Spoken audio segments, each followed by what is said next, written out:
Hello వాళ్ళందరికీ నమస్కారం. ఈరోజు ఒక పెద్ద ఎక్స్పెరిమెంట్ చేయబోతున్నాను అనమాట. దీనికి మీరందరూ కూడా సహకరించాలి. ఫస్ట్ టైం పిజ్జా ఇంట్లో చేయబోతున్నా. కాకపోతే నేను దీన్ని మైదాతో కాకుండా గోధుమ పిండితో చేస్తున్నా. ఎందుకంటే చిన్న పిల్లలు తినకూడదు కదా మైదా అందుకని. సో, మీరు కూడా ఒకసారి ట్రై చేయండి. ఇది హిట్ అయితదో, ఫ్లాప్ అయితదో మరి చివరి వరకు ఈ వీడియో చూస్తే గానీ మీకు తెలీదు.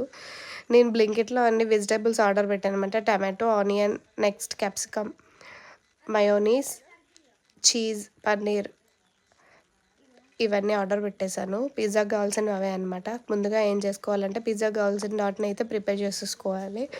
నేను కొంచెము గోధుమ పిండి తీసుకున్న 2 కప్స్ గోధుమ పిండిలో కొంచెం బటర్ వేసి దాంట్లోనే కొంచెం బేకింగ్ సోడా వేసి అయితే ఒక దాంట్లో తయారు చేసి పెట్టేసుకున్నా. దాన్ని ఒక 1 అవర్ అయితే నానితే కొంచెం బాగుంటుందన్నమాట.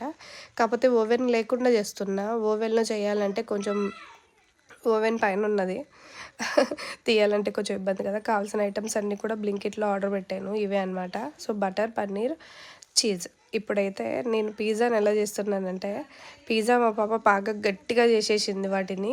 ఆ డాట్స్‌ని పెద్ద పెద్దగా చేసేసింది. వాటిని ఏం చేశానంటే, ఇంట్లో దీన్ని కొంచెం చపాతీలా చేసి ఒక కుక్కర్‌లో ఇసుక పోసుకొని దానికి ఒక స్టాండ్ పెట్టా. ఒక ప్లేట్ తీసుకున్నా. పిజ్జాకి సరిపడే అంత ప్లేట్.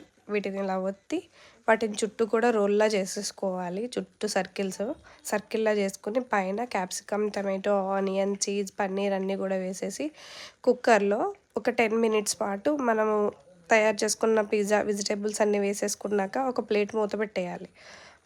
10 మినిట్స్. మిగతావి కూడా ఇలా చపాతీల్లా చేసేసుకోవాలన్నమాట. ఫస్ట్ టైం నేను చేస్తున్నా. అసలు ఏ వీడియో కూడా చూడలేదనమాట ఓన్‌గా ఏమైతదో అని. సో, పిజ్జాని ఏం చేయాలంటే ఇలా మనము చపాతీల్లో చేసుకున్న తర్వాత ఒక ఫోర్క్ తీసుకొని ఇలా గుచ్చుకోవాలి. డాట్స్‌లా పెట్టుకోవాలి. అప్పుడు మనకి ఇది ఉడికేటప్పుడు పిజ్జాలా తయారయ్యేటప్పుడు కొంచెం పైకి బబుల్స్‌లా వస్తాయన్నమాట. కొంచెం బాగా నానితే కొంచెం సాఫ్ట్‌గా అయితాయి. మావైతే కొంచెం టైం లేకుండా చేశాం కదా! ఫైనల్‌గా అయితే ప్రిపేర్ అయిపోయింది పిజ్జా. 10 మినిట్స్ తర్వాత మూత తీసి చూస్తే ఈ విధంగా తయారయిందనమాట. దీన్ని ఏం చేయాలంటే పిల్లలకి కొంచెం టమాటా కచ్చప్పేసి ఇచ్చాను. చుట్టూ అవి క్రిస్పీగా అయినాయంట పిల్లలన్నారు. నేను కూడా టేస్ట్ చూసిన క్రిస్పీగా అయింది. సినిమా అయితే ఫ్లాప్ అవ్వలేదు, హిట్ అవ్వలేదు. ఫైనల్‌గా అయితే పిజ్జా రెడీ అయింది. మా అబ్బాయికి బాగా నచ్చింది.